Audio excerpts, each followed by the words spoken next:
There is nothing new about the concept of prevention being better than cure. Philosophers have been talking about it for centuries now. Unfortunately, during the past few decades, this has also become a public health priority. Because prevention is like the perfect time machine. Instead of having to go back in time, you can act now, in the present, in order to prevent something not ideal to happen in the future. And one of our windows of opportunities to act now is the very beginning of life. Every minute, about 250 babies are born into this world. That's more than 130 million births a year, which, as you can imagine, it means a lot of new parents each year. It also means a lot of new opportunity windows as well. New parents, like everyone else, have good and not so good days. And actually, this is a relatively common period to feel overwhelmed and in some cases to experience mental health difficulties. After all, who could argue that besides magical, this period could also be accurately described by other words, like the word changes. Changes in everyday routine, sleep, mood, expenses, social roles, social interactions, and the list goes on and on.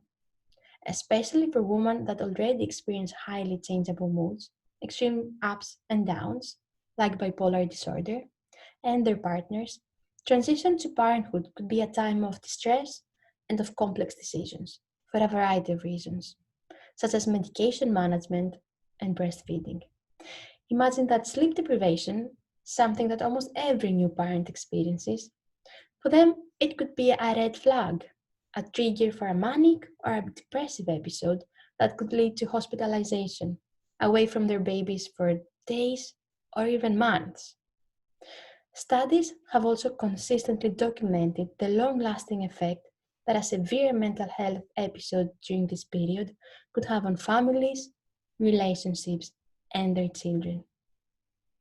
But I think we could all agree that the time has come to move away from this deficiency model, focusing on what goes wrong, to a more resourceful model, focusing on what goes well, how we can support that, our opportunity window to prevent.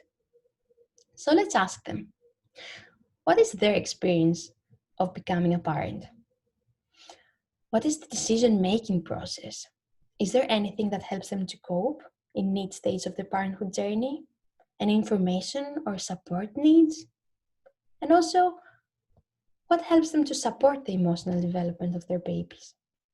These are just some of the questions that I'm exploring during my PhD. And in order to answer these, I'm interviewing women with bipolar disorder that they were diagnosed with it before becoming mothers and their partners with a child under 5 years old.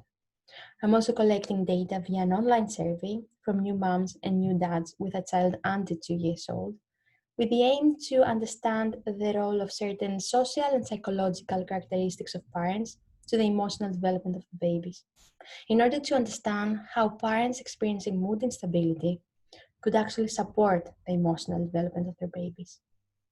My PhD projects are not going to prevent new moms and dads from having good and not so good days, but hopefully it will help them to get the support they need when they need it. Thank you.